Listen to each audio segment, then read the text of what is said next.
This podcast is a proud member of Pod Nation Media Network.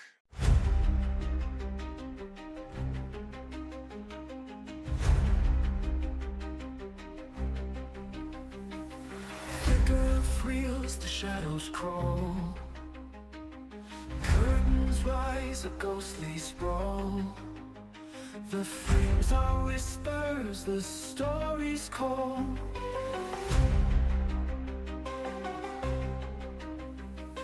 The tractors hum in a hollow tune. Moonlight cuts through a velvet gloom. Is it a dream or a real too soon? Step into the screen where the dark turns keen. Join you with the Cinephile, unseen, unseen. The tales twist and turn as the silent light burns. A world unknown where the shadows yearn.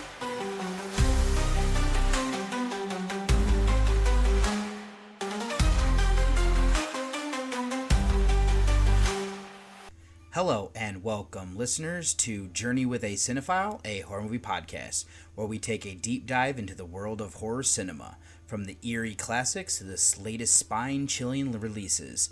Join me as I explore the history, themes, and artistry of horror one film at a time.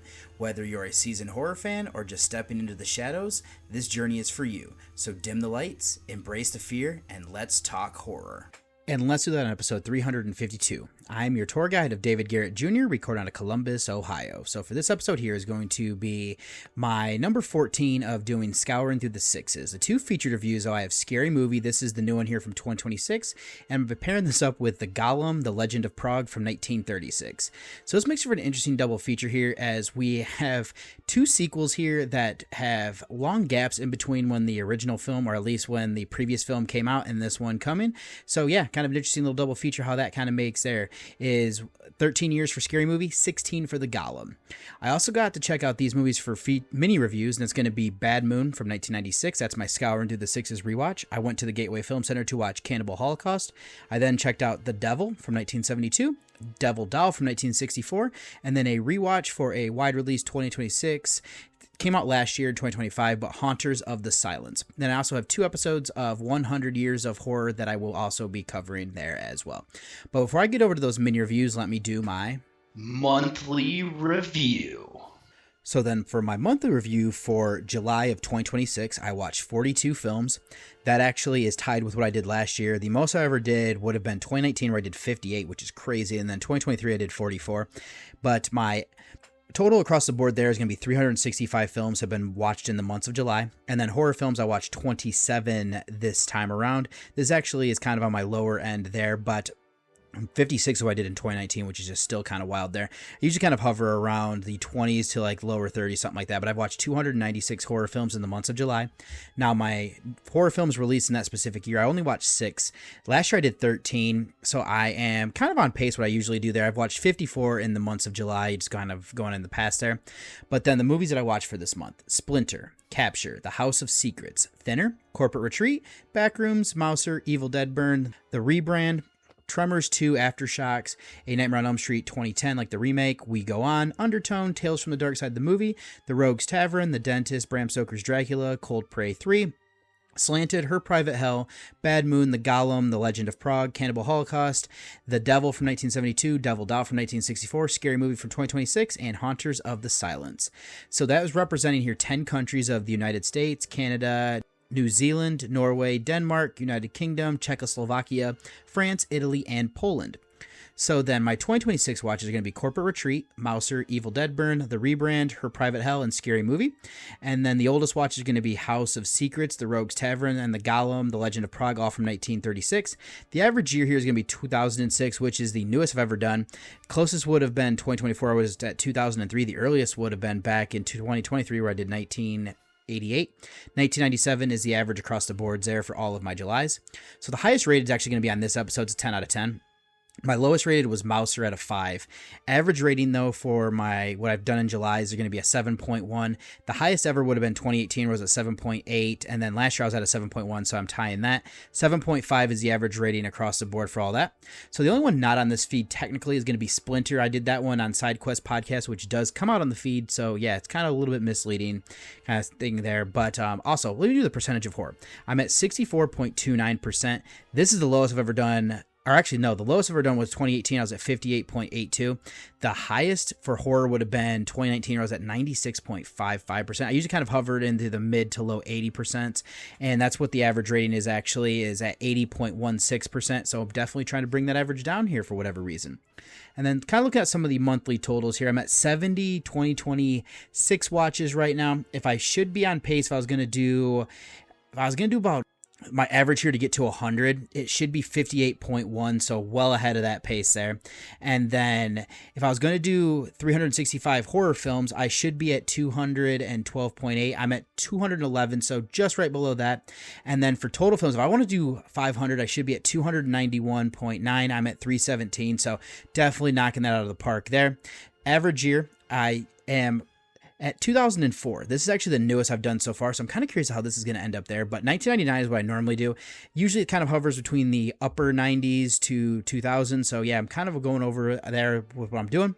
7.1 is the average rating for this year. That's higher than last year. It was at a 7. Everything kind of hovers in this range here because I'm at 7.3 is my average rating, so I am slightly bringing that down right now. Percentage of horror, though, for this year I'm at 66.56%. That's the lowest I've ever done so far. And I blame my daughter on that one for a lot of it with things she chooses.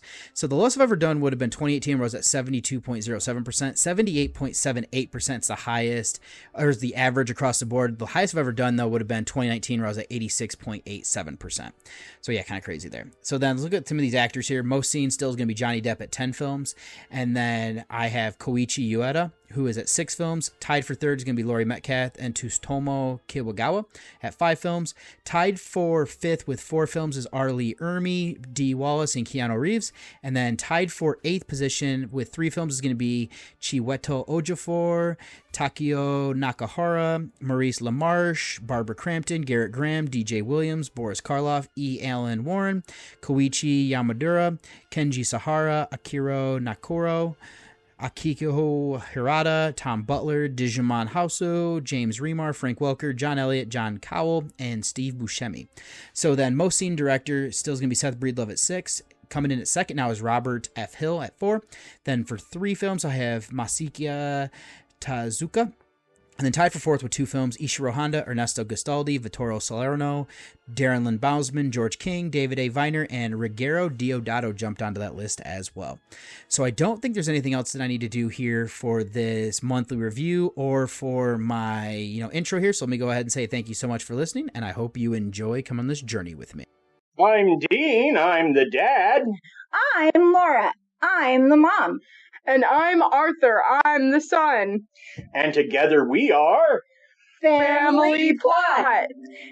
Plot Podcast is the best history podcast that we can make. Like intellectual pancakes for the soul. I've been called the cool dad you want to take a road trip with and learn about history from. One of our listeners said, listen to me was like Mom reading you a bedtime story full of cool history, and I am here for it. And one of our reviewers called me the snarky brother they wish they had. So join us to learn some cool stuff, to hear some fun banter and wild tangents. And we are unabashedly LGBTQ friendly and trans positive and supportive. And remember, when you listen, you're our family. So join us and occasionally some very cool guests for the Family Plot Podcast. Available wherever you get your podcast. And for my first mini review here is going to be my 1996 Scouring to the Sixes rewatch of Bad Moon. This is written and directed by Eric Red. The original writer of the novel is going to be Wayne Smith, starring Mariel Hemingway, Michael Perry, and Mason Gamble. So it's a body, folk, werewolf horror film. It's also a thriller from the United States, currently sitting on a 5.8 on IMDb, Letterboxd 3.0. Synopsis is: one man struggled to contain the curse he hides within in his last-ditch attempt to free himself with the love of his family. So I first also one years ago thanks to the Horror Show Guide Encyclopedia that I'm working through. This sound, like, I was rounding out my viewings of, like, the genre, you know, that I'm trying to get stuff that necessarily wasn't things that I did watch growing up. And so I enjoyed the first time I saw this. I decided to give it another one when I was doing some stuff with the Summer Challenge series. So now I'm revisiting this as a Scouring to the Six, like I said, as this is my third time watching it now, I believe. So coming into this, I didn't know necessarily what I was getting into that first time. I found it interesting that this is actually based off the novel called Thor, and I'm intrigued about this because Thor is the main character, and that's the dog, who is portrayed by Primo here. We focus a lot on what it's doing, and it's intriguing since the animal obviously can't talk. Seeing how fiercely loyal he is, and even to the detriment to himself, helps build the story, and I do appreciate that. While I'll then say that for a werewolf film, some of this stuff actually throws me off is that it starts in the Amazon with this curse. To my knowledge, there aren't any wolves down there, but that because they're more of like a cold climate animal. I give this a pass so it doesn't ruin the film. The area is thick, so there could be something hidden in there that does set this apart. And the reason that it gets back here is that Uncle Ted, who's portrayed by Perry, goes down there and he visits his family, which the son is going to be Brett, portrayed by Gamble, and then the mother is Janet, portrayed by Hemingway. So I'll then shift over to the lore that we get here. Ted changes every night. It has nothing to do with the moon. There's even a funny scene where Brett and Ted are talking about watching Werewolf of London. They state that the werewolf can be killed by anything, not just silver. It's interesting here because he's looking for a way to control his, curse. And so far, science hasn't found anything. Like, he's actually doing scientific stuff. Like, he has different things that he's doing with scientific equipment. And so he does become quite the villain as this progressive, seeming to enjoy what he's doing. So credit to how Perry plays the role there. And then something else I want to include would be the family dynamic here. We don't learn what happened to Brett's father. Ted comments how impressed he is with Janet that she's able to work full-time like she does, while also being a great mother. That unit there just kind of works. I like how they love Ted until he starts to become a monster. Thor is part of the immediate family.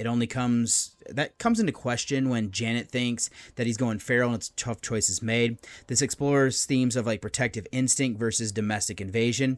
The early confrontation with Jerry establishes that Thor and Janet's fierce loyalty, ensuring that they will fight back when the threat becomes real. This is underscored by the family's blind trust in Uncle Ted, which creates palpable tension since Thor knows the truth but cannot communicate it. Ultimately, we witness Ted's tragic descent as he surrenders his humanity to the curse. As for the acting, Hemingway delivers a solid performance as a single mother, while Perry effectively portrays his character's dark and controllable descent. The change builds tension. Gamble and his supporting cast are capable. Primo is excellent as a well-trained dog. I also like here Hogarth Matthews, who plays this character like Flopsy, who he's there to try to sue the family by doing different things. That's kind of an interesting thing because that comes into play later. Then we also have Sheriff Jensen, who is portrayed by Ken Pogue. The rest of the cast around the software was needed. So the filmmaking is generally effective. I'll start with the effects and say that there was an element here that I didn't necessarily remember. The bipedal werewolf design is impressive and reminiscent of The Howling. While the CGI transformation falls short, the practical effects, cinematography, and atmospheric framing of the house and lake are well executed, complemented by a fitting score. In conclusion, this offers a compelling blend of family drama, werewolf horror, distinguished by its unique focus on the protective loyalty of the family dog Thor. While the CGI transformations falter, the film is elevated by an effective practical effects, atmospheric cinematography, and solid performances from Hemingway and Perry. It serves as an engaging genre entry that successfully balances domestic tension with creature feature scares. So my rating here for Bad Moon, I give a 7.5 out of 10 after this watch. And then one that I've given a rewatch to, and I got to see at the Gateway Film Center, which is something that still blows my mind, is going to be Cannibal Holocaust from 1980.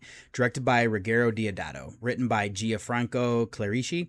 This is starring Robert Kerman, Francesca Cerati, and Perry Pinkercani. So this is a folk, found-footage, splatter, B-horror, jungle adventure film from Italy. Currently sitting on a 5.7 on IMDb and Letterboxd 2.6. Synopsis is, an anthropologist ventures into the Amazon rainforest on a rescue mission where he recovers footage shot by a film crew documenting their disastrous encounters with local cannibal tribes. So this is one I learned about in college. My roommate discovered it on a list of challenging films. He asked if I had seen or heard about it. At the time, I don't think I had. He let me borrow the copy that he had from the library, and it changed what I knew about film. I've seen this a couple times now. The most recent was the 4K at the Gateway Film Center, and it's also going to be a journey through the Yachts Watch since I've never watched it for the podcast. So I'll start is by saying that after multiple watches, this isn't as bad as I frame it in my head as I'm preparing to watch. That's not to say it's not graphic. There are multiple scenes of simulated rape that made me feel uncomfortable. I still don't like seeing the animals getting killed on camera. What it did make me feel better knowing was that the villagers they used in the film actually ate the animals. It makes sense to handle despite how vile it makes me kind of just feel about all that type of stuff. It did also make me... It makes it easier to handle despite how vile it is. So if I haven't, yeah. But beyond the initial shock, this serves as a compelling allegory about human nature, blurring the lines between civilized and uncivilized to question who the true monster is, while Harold, who is portrayed by Kerman, is entering like the Green Inferno with his team. They suggest like native hostility, understanding the action that Alan, who was Alan Yates, portrayed by Carl Gabriel York, who was the head of the documentary crew, is exposing like an imperialist superiority that exploits the natives. Another central theme here would be media exploitation. The television executives eagerly preview the footage, dismissing the fact that Alan has staged content for ratings rather than maintaining journalistic integrity. Their willingness to broadcast the material only falters at the final dark reel. This ties in with the audience's voyeurism and complicity as... It's same thing here you could say for the team with Alan, and that would be Faye Daniels, portrayed by Cerruti. We have Jack Anders, portrayed by Pierre Cannon, and then we have Mark Tomaso, portrayed by Luca Barbareschi.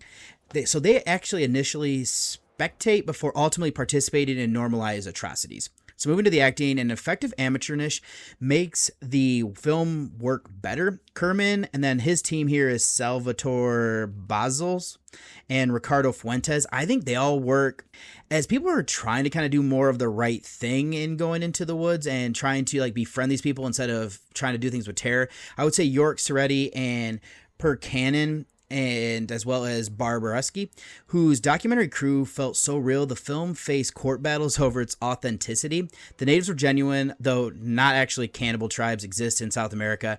I also give credit here to like Paolo Loni, as well as Lionel Pio di Salvia. And there's also another one in here. I don't remember which one and what her name was, but the rest of the cast were adequately rounded out for the performances. Regarding filmmaking, its early found footage elements complement the amateur acting. Cinematography, framing are commendable, though surviving film reel still inside of a camera is a noticeable logic flaw because we saw something with that camera later.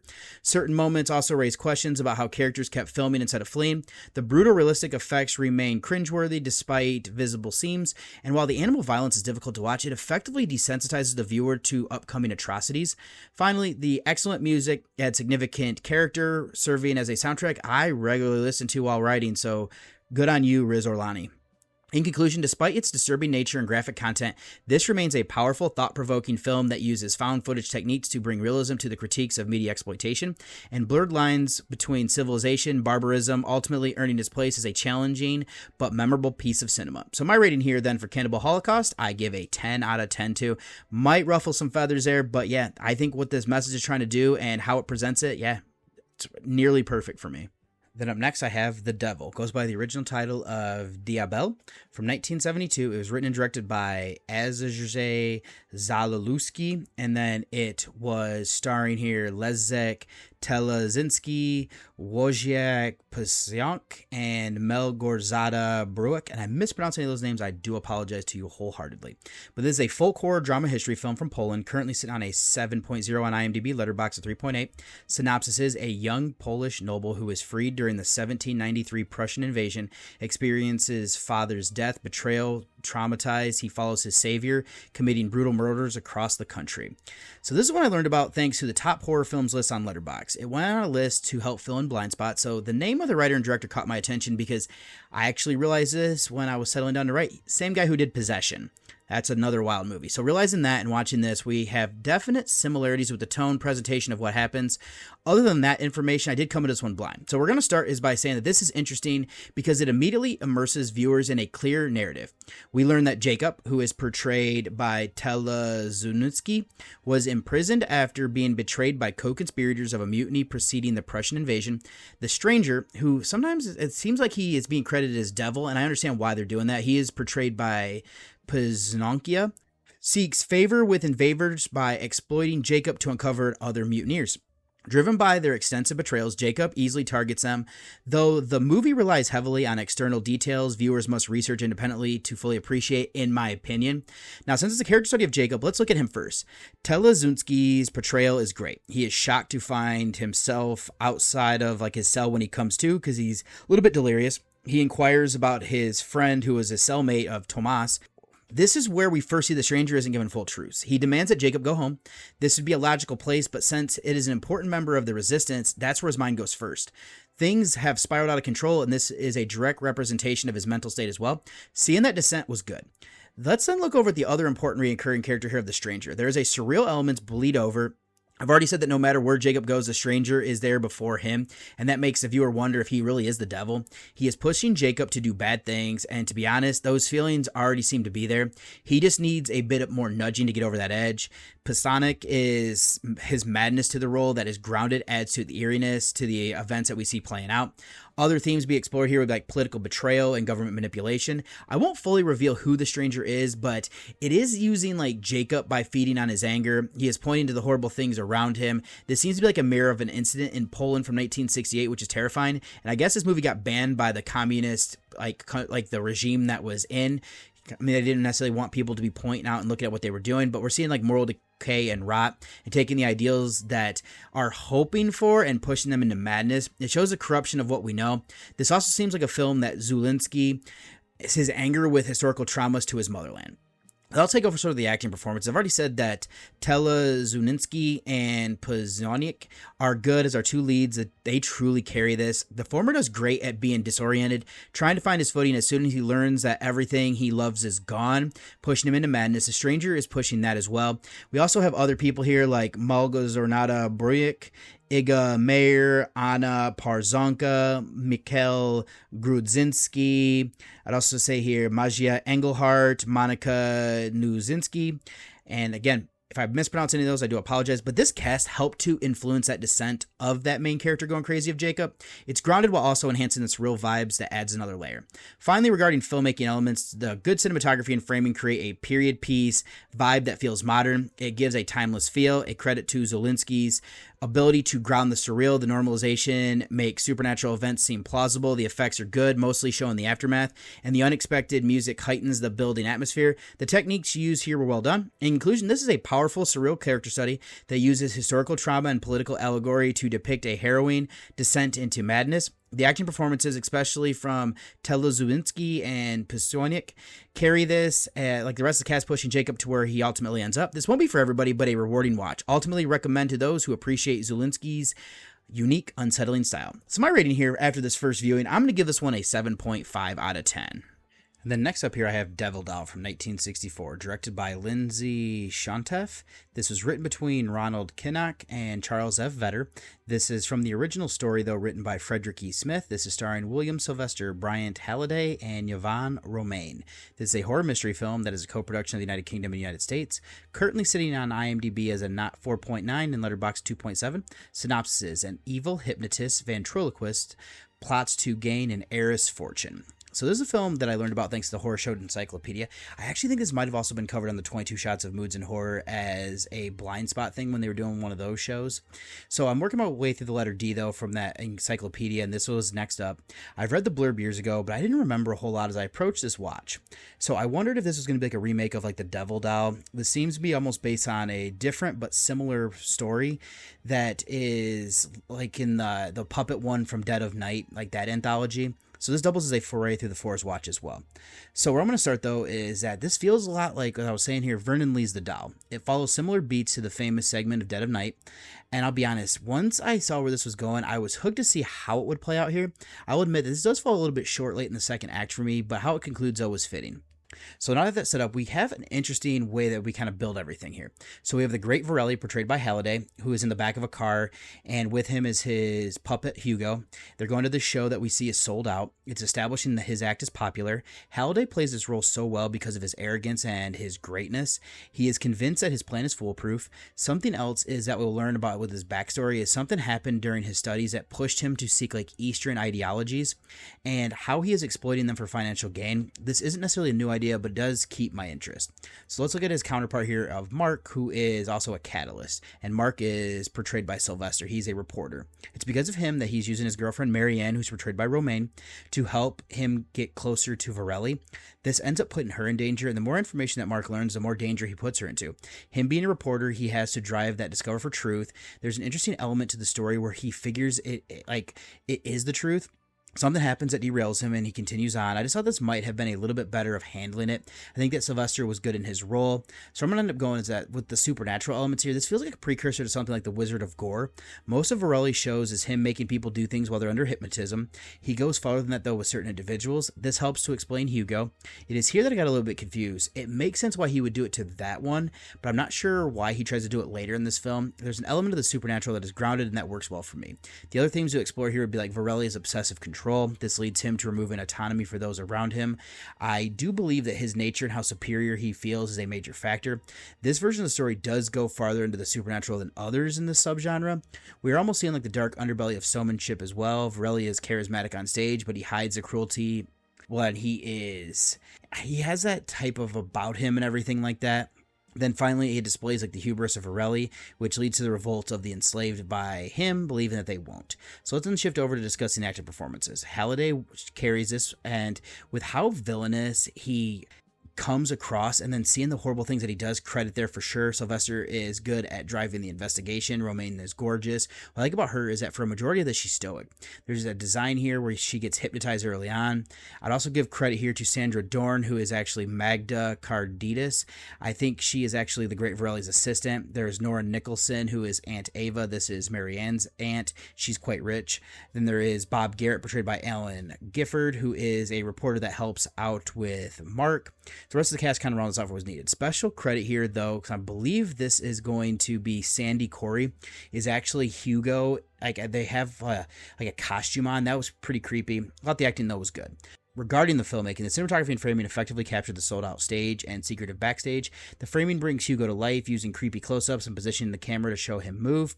This puppet does seem to be large in size, with the effects limited for the era. The eerie theme using Varelli's hypnotism builds tension effectively, and Hugo's voice is good. In conclusion, it's a solid entry in the creepy, dummy subgenre of horror. While it follows some familiar tropes and other anthologies and shorts, it distinguishes itself with Halliday's commanding performance and darker exploitation of the supernatural hypnotism. Although the pacing stumbles slightly in the second act, the film's atmosphere and fitting conclusion make it a worthwhile watch for fans of 1960s British horror and stories centered on the dark side of stage magic. So my rating here, though, for Devil Doll, I rather enjoyed this one and give it a 7 out of 10. Then my last mini review here before I get over to doing a couple of those for episodes of 100 Years of Horror is going to be Haunters of the Silence from 2025. This is directed and written between Valida Thornton Heineken as well as Tatu Heineken. So then Tatu and Valinda are in this with John Haugum. So this is a folk horror film from the United States, currently sitting on a 6.8 on IMDb and Letterboxd a 3.75. The synopsis is, in the stillness of the night, a lone man is trapped in a state of sleep paralysis. A darkness closes in, but he must confront the ghosts of his past. So if you're curious, I did a mini review on this one for episode 334, so I'll direct you over to there where I go into a little bit more in depth, but this is a wide release 2026 independent horror film. It looks like it was doing some festival stuff in 2025. So it's co-written, co-directed, and starring Tatu alongside Haugum and Valinda. It serves as a selection for me as Voyage to the Fives because of that 2025 moniker, but yeah, it's also going to be on my 2026 end of year list as well. So the setup here, a minimalist dialogue-free narrative following a lone man named Kay, portrayed by Heineken, who is trapped in a nightly cycle of vivid sleep paralysis while confronting the shifting memories and grief of losing somebody close to him. So it's a masterclass in low-budget filmmaking that crafts palpable dread by blending modern technology such as like the security footage and like phone alerts with folklore and modern creepypasta mythology, specifically the menacing shadow figure known as the Hat Man. So this one features some excellent, tightly framed cinematography presented in like heavy shades of gray to simulate complete darkness. This is paired with an unsettling dark ambient score and impressive German expressionism inspired practical effects, including stop motion bone structures sequences. Those ones were actually very kind of cool, and that's really kind of the stuff that I really enjoyed there. And there's just does so well in mimicking what you would expect would be if you had sleep paralysis. I've never had it. Some of the stuff I've heard is very terrifying. I think this does well. So this is a surprisingly effective, intimate psychological horror piece driven by a strong, isolated lead performance. Not going to be something everybody is going to enjoy. I think you need to like more art house stuff and kind of need a little bit more like a minimalist approach. But for me, I both times have given this a 6.5 out of 10, would recommend it. And I believe this is actually streaming on Tubi if you are curious. And then to end these mini reviews out here, I have 2 episodes of 100 Years of Horror. So the first one is going to be Sorcerers.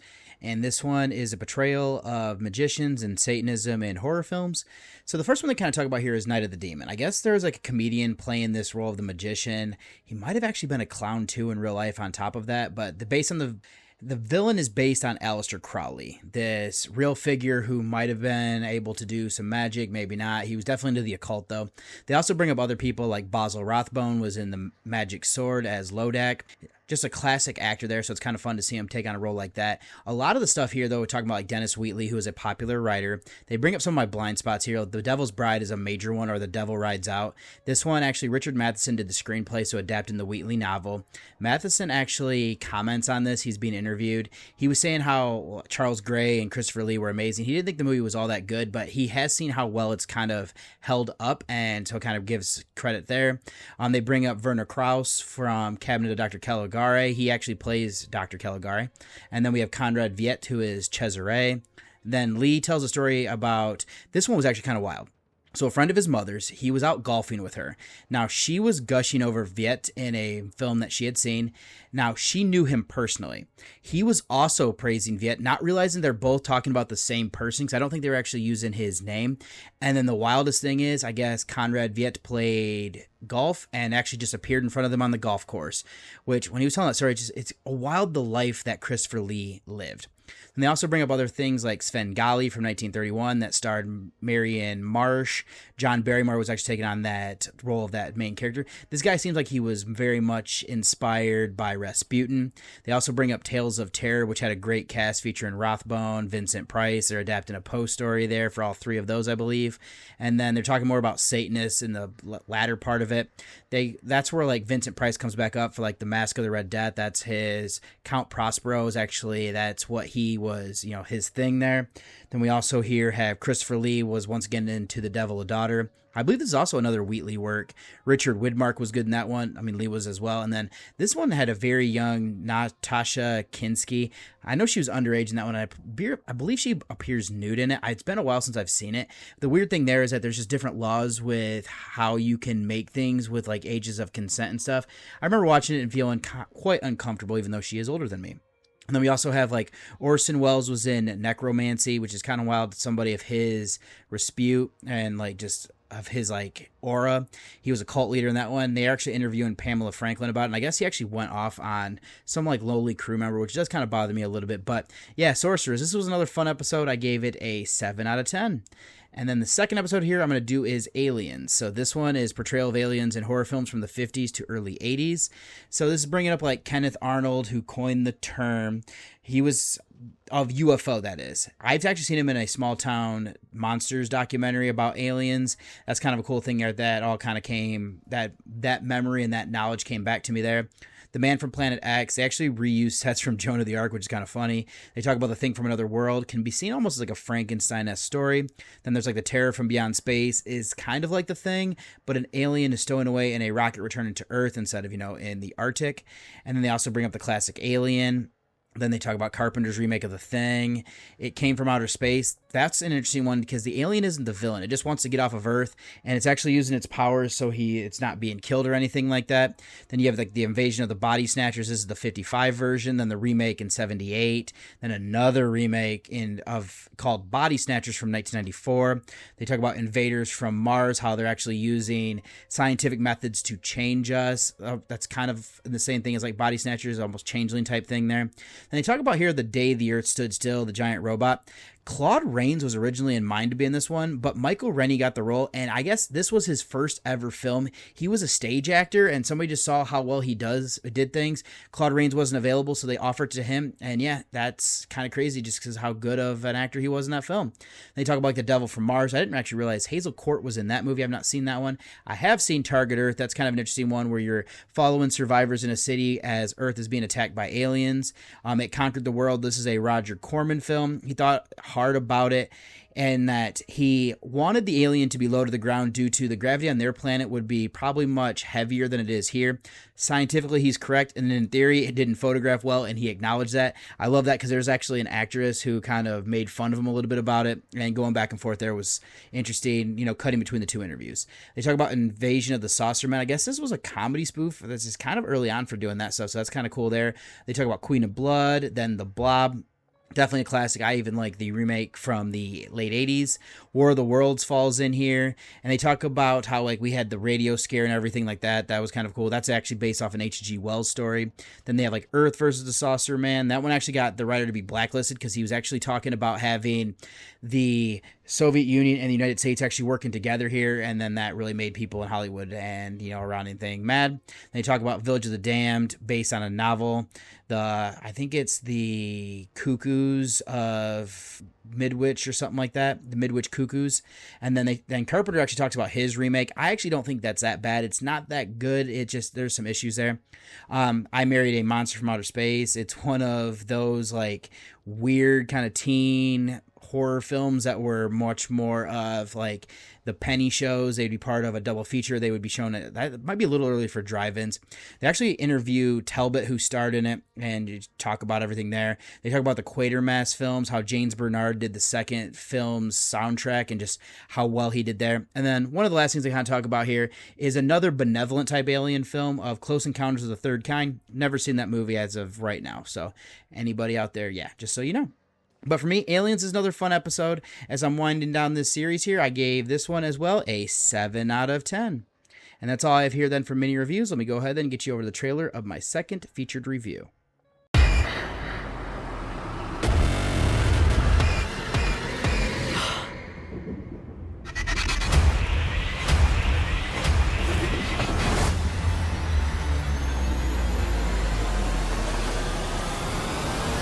Guess who's back?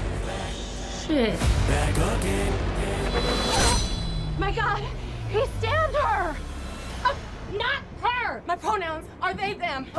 He stabbed them! We back. Attention, please. There's a serial killer on the loose. Hello, Tuesday. I had been preparing for this for years. Hello, Mother. You look like shit. Should we hug? I really want to, but I'm a Republican now, so I'm supposed to be racist. Oh, girl, I think all white people are racist anyway. Come here. Okay. Oh. This looks like a job for me. Hey there, we heard tell of a Halloween party. We're here to drink, play bad music, do some half gay shit. Why just half gay?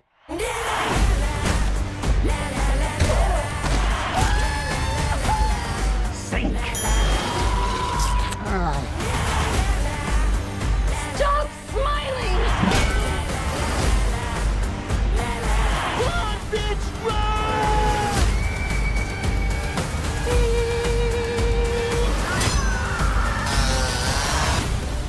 Mom, Santa gave me a severed arm. Be sure to thank him. What the? Cause we need a little controversy. Cause it feels so empty without me. Somebody help! Help! Bitch, we on break. So you handle yours. I'll be right over here eating my falafel and my pork rinds. Bitch. Guess who's back? And for my first featured review on this episode is going to be Scary Movie from 2026, directed by Michael Tiddes. This is written between Marlon Wayans, Sean Wayans, Keenan Ivory Wayans, Craig Wayans, and Rick Alvarez. This stars Marlon Wayans, Sean Wayans, Anna Faris, while also here having the likes of Regina Hall, Tiana Taylor, Keenan Thompson, Dave Sheridan, Lachlan Monroe, Carmen Electra, Kim Wayans, Sherry O'Terry, Chris Elliott, Damon Wayans Jr., Heidi Gardner, Olivia Rose Keegan, Cameron Scott Roberts, Savannah Lee Nassif, and Sydney Park. So then this film here is a parody, raunchy comedy, slapstick, slasher horror comedy film that is from the United States. It is currently sitting on a 4.9 on IMDb and a 2.4 on Letterboxd, with our synopsis being: two friends find themselves caught in the mayhem involving killers, monsters, and supernatural creatures once again. So I'll be honest, I was not overly excited to see this one. I love the original. It was a film that I quoted in high school fairly regularly. I'm pretty sure there are still phrases that I use today. The sequel is one that I rather enjoyed more than most people, it seems like, but that's really started to go downhill. There are jokes in this one that do help to explain that. Something that did intrigue me was seeing that the Wayans were more involved here, even bringing back characters. So this was watched as a featured review, as you can tell, as there wasn't a 2026 horror release in the theater, and I'm pretty sure after I added this to my list, Letterboxd no longer considers this or the series to be horror, but I'm still considering it. So let's do some featured notes, and we're going to start with our director here of Titus. He's done this for 7 features. I've seen 2 with this and another parody film of a haunted house. Now, he has 3 in genre. The only one that I haven't seen is a sequel to a haunted house, part 2. 2 assistant directors, the first one being Michael J. Moore. He's done this for 25 works, and I've seen 13. Not horror would be like Spider-Man, Iron Man, 22 Jump Street. He worked on The Gift, which flirts with horror. That's the one with Joel Edgerton. He's officially done this for 3 films in the genre with this, Warm Bodies, and Drag Me to Hell. So we also here have Amir R. Khan, who has came up with Sinners. He's done this for 14 films, and I've seen 7 for 50%. Not horrors would be Guardian of the Galaxy, The Accountant, and Guardians Holiday Special. He also has 3 in horror. The only one that I haven't seen as of yet would be Freaky. I actually realized I don't even know the other one that I kind of threw out there, but yeah. So now to the writing room, we're going to start with Marlon Wayans. He's done this for 20 movies and 1 short. I've seen 7. Not horror would be White Chicks, Little Man, and Don't Be a Menace. So I consider the 3 scary movie films that he wrote to be horror. He did this along with A Haunted House and its sequel. The last one is the only one that I have not seen yet. Then over to his brother of Sean. He has done this for 9 films, and I've seen 6. So they're similar to the ones that Marlon did. He just didn't write the haunted house ones. And then I do believe that this is their uncle of Keenan Ivory Wayans. He's wrote 14 motion pictures. I've seen 4. He also wrote White Chicks. He did A Low Down Dirty Shame and Little Man, and this is the only one that he's done so far in genre. Next is going to be Rick Alvarez. He wrote 7 features and 1 short. I've seen 2 with this one in Haunted House. This is the only other one he's done in genre with that sequel over there. So then last is going to be Craig Wayans. He has wrote 3 works. I've seen 2. He has did this for this one and Scary Movie 2. Only 2 in genre. Then Sean and Marlon are also given original writer credits for all of the films except the first one, because I mean that one obviously would have been, they did the original screenplay there, but then this is also giving credit here to Johnson, Bauman, Friedberg, and Salzer, who received the same kind of credits there. Now, looking at the actors here, we're going to start with Marlon. He's been in 48 films and 4 shorts. I've seen him in 12. Not horror is Requiem for a Dream, which is very dark. White Chicks and The Heat. I've seen 25% of his stuff. In horror, he has 7 with him, A Haunted House, Living with Chucky, that documentary about the Child's Play series, and 3 scary movie films. I have not seen A Haunted House 2 or The Curse of Bridge Hollow, so I'm at 71%.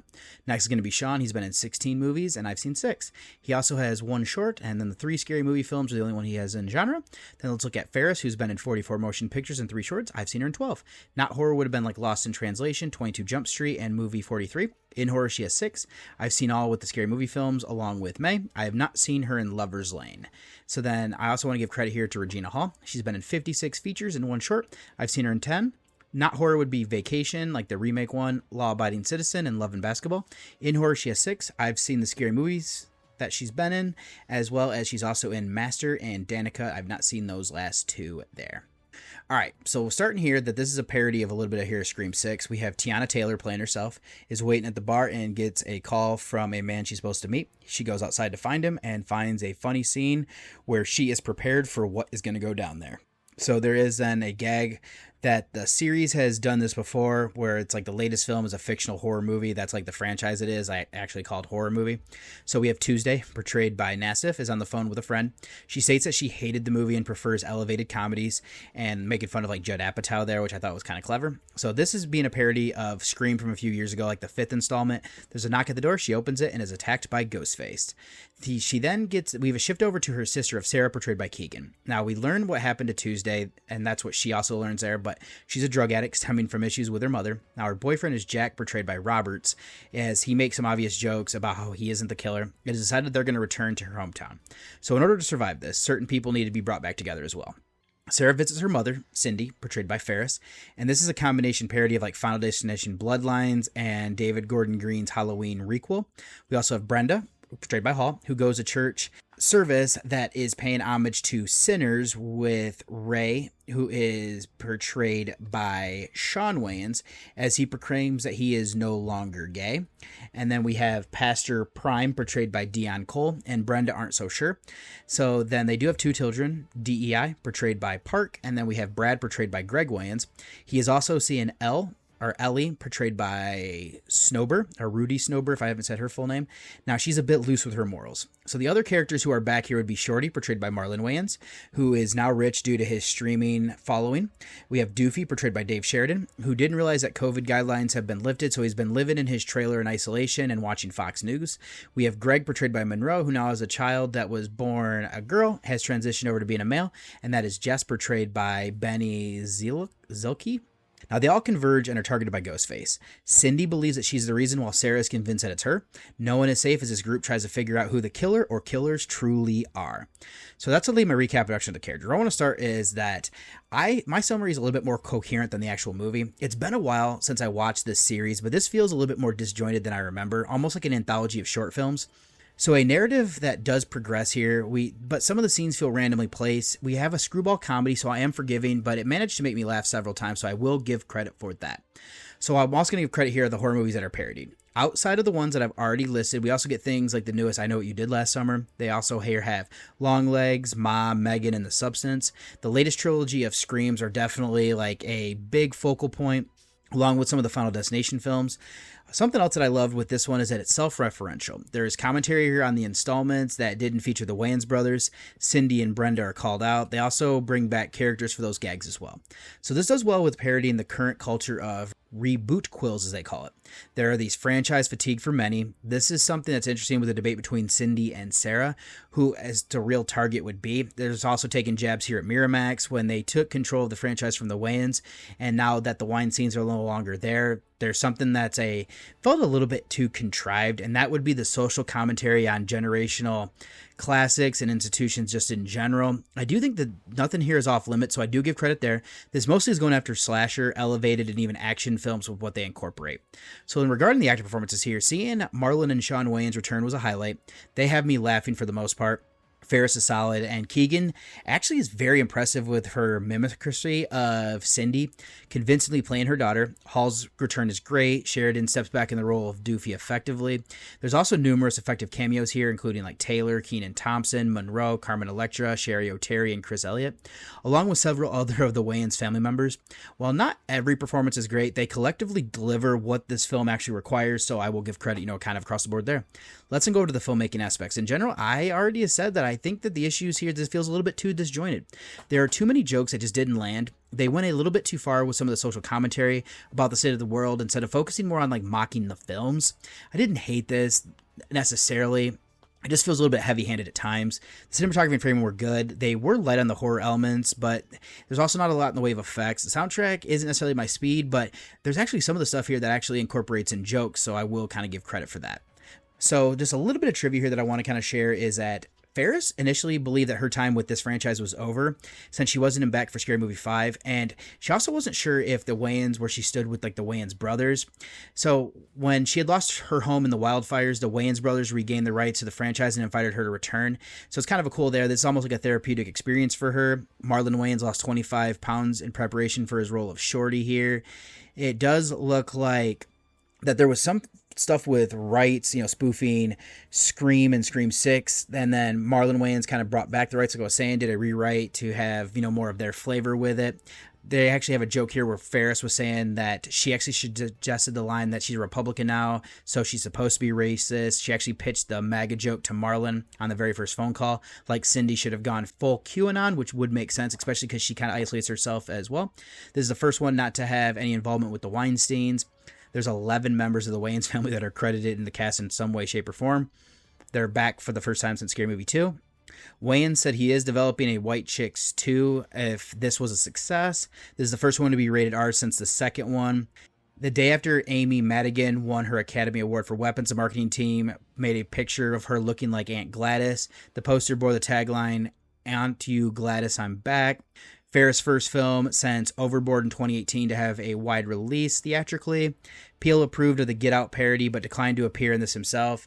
He and Marlon have worked previously on him, of course. Simon Rex, who was in the third, fourth, and fifth, wasn't invited to return. He hoped for its success, though, so that's kind of good there. This is the second film in the franchise to spoof a Scream film after Scary Movie. Then I'm kind of running through some of there's a lot of stuff on here. Sean and Marlon's sister Kim plays Nurse Ratched, and their nephews Greg and Damon Wayans Jr. play Brad Meeks and Agent Underwood, respectively. Shorty is shown playing Dead by Daylight, which itself added the What's Up Ghostface mask from the original one as a cosmetic in 2022. The Ghostface killer mask is slightly altered from its namesake, presumably due to legal concerns regarding its usage in Scream 7. And I guess there's more of like tongue-in-cheek stuff. This is the second one to be filmed in Atlanta after Scary Movie 5. This one, the franchise broke $1 billion at the global box office with this one. And I don't think there's anything, and then due to Italian being a gendered language, he stabbed them. A line by Ghostface, non-binary victim, is slightly altered in its dub, using the schwa instead of place of the vowel. But in conclusion, this is a mixed bag, but one that ultimately leans towards being a return to form. While the narrative often feels disjointed and some of the social commentary and gags miss the mark, this succeeds as a fun, nostalgic, and frequently hilarious screwball comedy. It effectively parodies the current landscape of modern horror reboots and requels, providing a welcome and long overdue return of the Wayans brothers to the franchise that they helped create. If you can be forgiven of its uneven pacing, there's enough laughs to satisfy fans of the original era of this parody. Not going to necessarily be for everybody, though. So for me, I gave Scary Movie, this is from 2026, a 6 out of 10. Not going to do a spoiler section. There's not anything I necessarily to do there. So let me go ahead and get you over to the trailer of my second featured review.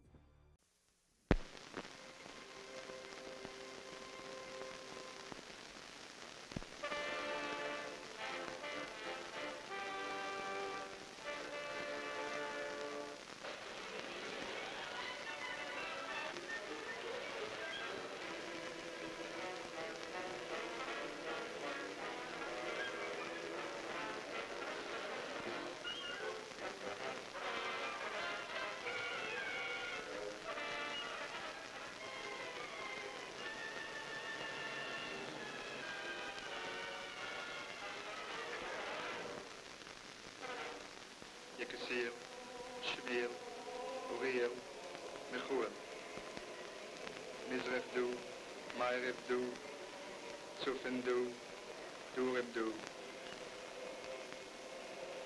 In Nomen von Gott, Yankee von Abraham, Ele Yui, Moishe und Schleume, bin ich Geuser an der Netz soll bald gehen.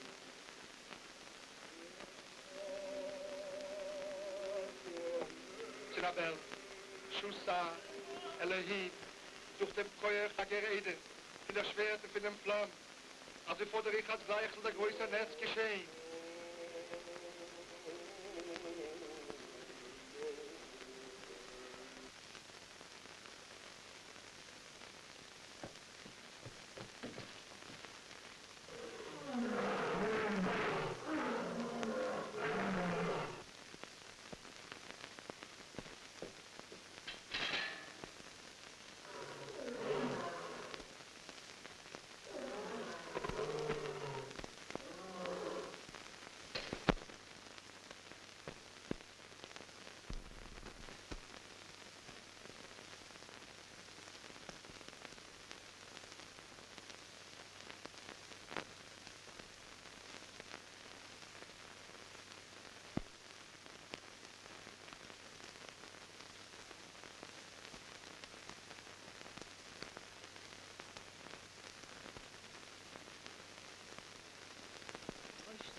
And for my second featured review here is going to be The Golem, The Legend of Prague. Goes by the original title of just La Golem. This is from 1936, directed by Julien Duvier. I think that might be how you pronounce that name. And then this is written, we have a few people here. So the screenplay was done by André Paul Antoine and Julien Duvier. And then it looks like Josef Kodziak did the uncredited work for that. This is based on a play. There's a third person here. So the play was done by George Voskovac and Jan Wierek, as well as there's one other name here that I'm first missing, is going to be Mayrick. So let me make sure I get his first name in here. That's going to be Gustav Mayrink. And then this is starring Harry Bauer, Roger Carl, and Charles Dorant. We'll also have in the likes here of Roger Duquesne, or that might be Roger Duquesne, but I mispronounced that one, I'm sure. Raymond Amos, Gaston Jacquet, Ferdinand Hart, Yermaine Aussie, Janny Holt, Truda Grosliktova, Ernst Riker, Alfred Bastier, Julian Carret, Jan Cierney, Marcel Diallo, Francisca Horwat, Antoine Jirsa, and FX Meljanik. And then this is a French fantasy horror film that is a co-production of Czechoslovakia and, of course, France. This is currently sitting on a 6.2 on IMDb and not enough ratings over on Letterboxd, but I would say about a 3-star, maybe like a 3.5 over there, with the synopsis being: The Golem, a giant creature created out of clay by a rabbi, comes to life in times of trouble to protect the Jews of Prague from persecution. So in this one, it's going to be Hart is taking on that role. So this is one that, when I discovered when I was compiling my list of horror from 36, what intrigued me here was a title. Originally, I thought this might just be like a reissue of the classic from the decade prior. What it seems to be is almost like a sequel, taking place well after the events of the original one. So I ended up finding this one on YouTube. I had to get a little bit creative here, so I had to put my own subtitles because this is in French. Other than that, what I've shared here, I did come into this one blind. So let's look at some featured notes here, and I'll start with our director here of Duvier. He has done this role for 63 films and 3 shorts, has come up with, for me, Flesh and Fantasy. So I've seen 3% of his works, which is 2 films. He's done 3 in genre. I've now seen 2 for 66%. I'm just missing The Burning Court. So there's an assistant director here of Walter Schorisch. He has done this for 22 works, first of his that I've seen, only 1 in horror as well. He has 2 official writers of the screenplay and 1 being uncredited. Starting with our director, this is the first of his 50 motion pictures that I've seen. He has 1 short as well. This is the only one in genre. His co-writer of Antoine has done this for 26 movies. First that I've seen, again, only 1 in horror. Then the uncredited one here is going to be Kodziak, who has done this for 4 features. First fit I've seen, only 1 in genre. Let's go over to this play here. We have 3 writers from what I'm seeing. First is going to be Mayrink. He has 3 films adapted from what he's wrote. I've seen 2, and that is all off the same play here. So the first one, or the only one that I haven't seen, is The Golem from 1980. That's not necessarily considered to be in genre, but the 1920s version is, and that's one of the ones he's getting credit for. Then there is Wierek. They have 11 adaptations of their work, 2 film and 3 shorts. First visit I've seen, only 1 in genre. Last is going to be Voskiek. He wrote 4 things. First visit I've seen, only 1 in horror. Now to the cast. I'll begin with Bauer. He has been appearing in 42 motion pictures and 5 shorts in his career. First that I've seen, only 1 in genre. Dorant is his co-star, has been in 9 films. First that I've seen, only 1 in horror. Last will be Holt. They have 40 movies and 1 short. She breaks the mold here. She's been in 3 horror films. She was in Bride of Darkness. I think I own that one, actually. And then there is Dr. Terror's House of Horrors. This is not the one that I believe is the anthology film. This is a different type of one, but so I've not seen either of these other 2 yet. I believe that Dr. Terror one might be a lost film because I do remember trying to find that. But so that should be good there. So let me go ahead and kind of get into this one. I've already said this a little bit here, but this takes place years after what happened with Rabbi Lowell, who created the Golem to protect the Jewish people of the Prague ghetto. Rabbi Jacob, portrayed by Dorant, keeps the dormant clay titan hidden away. There is turmoil as the Jewish people in this ghetto are living under the tyrannical leadership of Emperor Rudolph II, who is Bauer. And this includes them being trapped here each night as this large gate is being barred. Rudolph is obsessed with the occult. He employs a number of alchemists. He also collects different artifacts. His sight is set on finding the Golem, though. There is a prophecy that he fears that his downfall will be at the hands of this monster. This causes him to descend into madness. He sends the police out to find it, and they're led by Frederick, who is portrayed by Jacquet. Now, the populace of this area aren't helpful in the discovery here or anything like that. So tensions boil over due to like lack of food. There's also a plague running through the area, leaving a number of people dead, of course. After a service in the synagogue led by Jacob, the members of the congregation in attendance beg him to wake up the beast. This includes his wife of Rachel, portrayed by Holt. He does decide to share the secret with her in case something happens to him. So the emperor is informed that they might help his position to marry, and the plan is to strengthen his position with Isabella from Spain. This upsets Countess Strata, portrayed by Aussie, who is his mistress. She's coming to Prague when her carriage collides with another. It is here that there's a showman who befriends her. His name is Trignac, portrayed by Duquesne. He and his valet accompany her to their destination. As tensions rise even higher, the Golem is found. Strata steals it, trying to use it as leverage. This upsets the police and Rudolph, who believe this was done by the Jewish people. He demands that Jacob be arrested. Then there's going to be a mass execution if the statue is not returned. Rachel makes a drastic decision that will lead a rampage throughout the city. So that's all my recap and introduction to the character. What I want to start is that this is interesting from what I remember from the Golem from 1920. There are similar story arcs with just different details. That's not a bad thing. We're looking at a semi-sequel that is coming out 16 years later. It feels different enough while keeping the heart of what the original did. So while this is less horror focused than what I wanted, I still enjoyed the political dynamic at its core. It depicts a tyrannical emperor and self-fulfilling prophecy.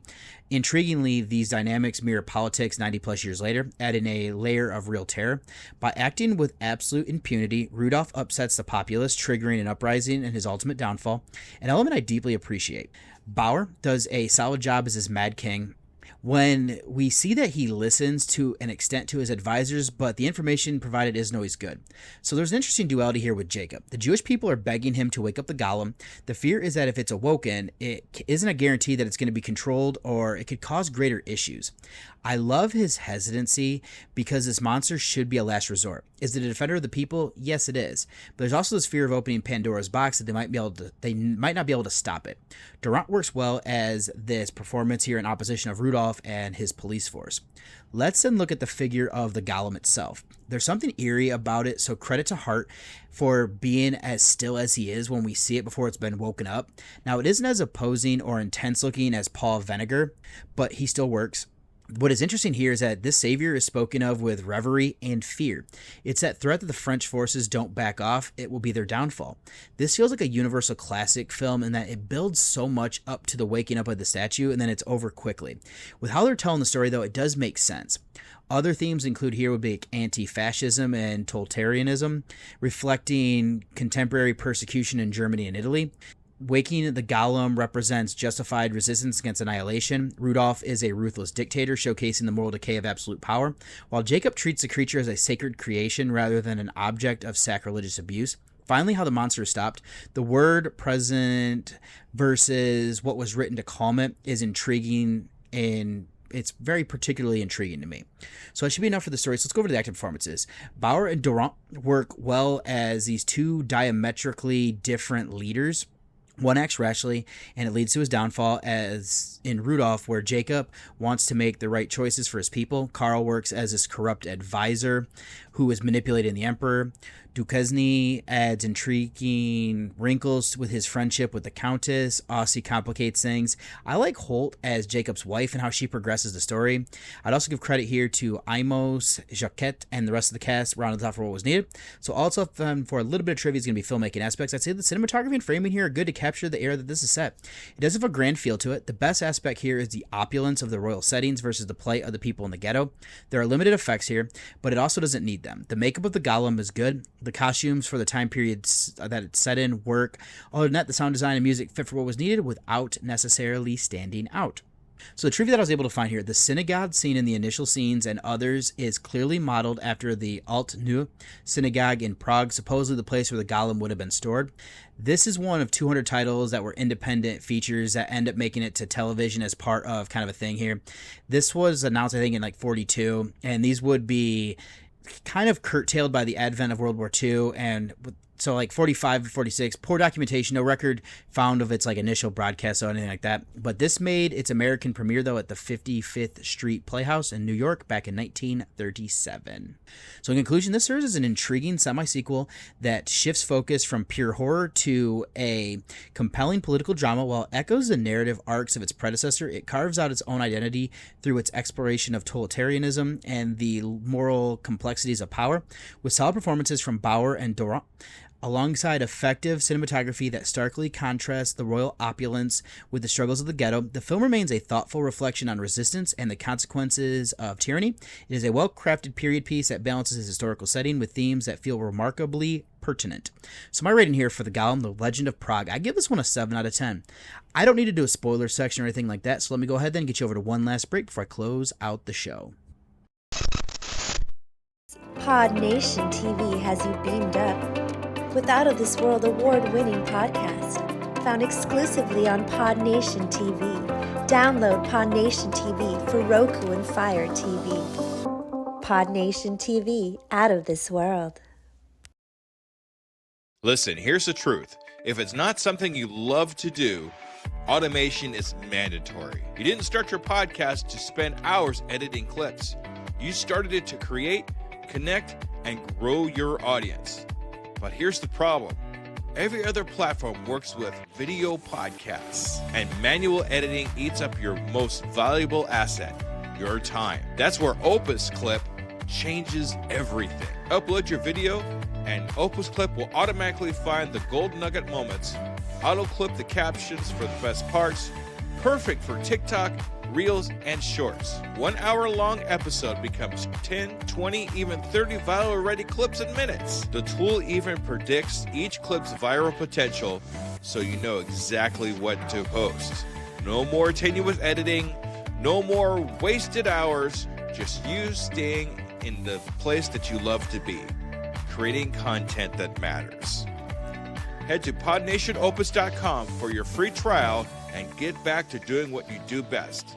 Stop editing and start creating now.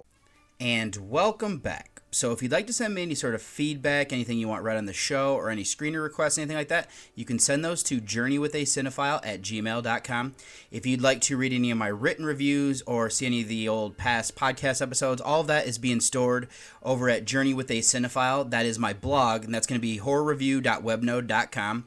If you'd like to follow me and become friends on Facebook, it's going to be David Garrett Jr. is my name over on there. There's going to be a link in the show notes. And then if you'd like to follow me on Twitter, it's going to be Buckeye from Mish. And then if you'd like to follow my Letterboxd page where I have all of my reviews, whether that is going to be horror or non-horror, that's going to be David OSU is my name on that. Instagram and Threads, I'm David OSU87. Over on my personal Instagram page, you might see some of my family stuff every now and then whenever I remember to post something. My wife is much better at it than I am. But then if you'd like to follow the Journey with a Cinephile Instagram, that's going to be Journey with a Cinephile, all one word. And then also direct you, if you'd like, to the Discord channel. That's going to be the Nightclub Discord, but I have a page over there. And there's also some other great pages of other shows and them kind of messing around and everything like that. Do highly recommend if you want to go ahead and check that out. And then the last thing I'll actually say here, if you would like to listen to the show a day early, this is always going to be streaming over there on the Pod Nation TV app. So I will have, once again, a link in the show notes for that if that is something that you're interested in. So yeah, there's some great stuff here. There's some great shows on some of these other networks and stuff. I highly recommend checking them out. And for my next episode is going to be another of my Scouring to the Sixes. I finished the last film, I believe, if everything I was looking at is correct, for the 1936s, and that's going to be Pan Tatawarsky, which I actually think that might translate to Mr. Tatawarsky. So yeah, I'll be checking that one out. And then my Scouring to the Sixes rewatch is going to be Bordello of Blood. This is one of the Tales from the Crypt films. I've only seen this one once in college. Didn't really necessarily care for it, so I'm kind of curious how I'll sit with it. I also have more mini reviews. I don't think I have any. No, I don't have any screeners for this week as of right now. So those will be the mini I'll have more. I have a plethora of mini reviews for you. So I don't think there's anything else I need to do here for this. Bro, I don't even know what the 2026 film is going to be yet. I didn't see anything coming to the Gateway Film Center this week, or even maybe potential. I'll double check to make sure nothing's coming out early next week. So yeah, but I will have something there for you. So what I'm going to go ahead and say is, That wraps up this episode of Journey with a Cinephile, a horror movie podcast. Thank you for joining me on this exploration of horror cinema. If you enjoyed the show, be sure to subscribe, leave a review, and follow along for more deep dives into the macabre. Until next time, keep watching horror, and remember, fear is just a frame away.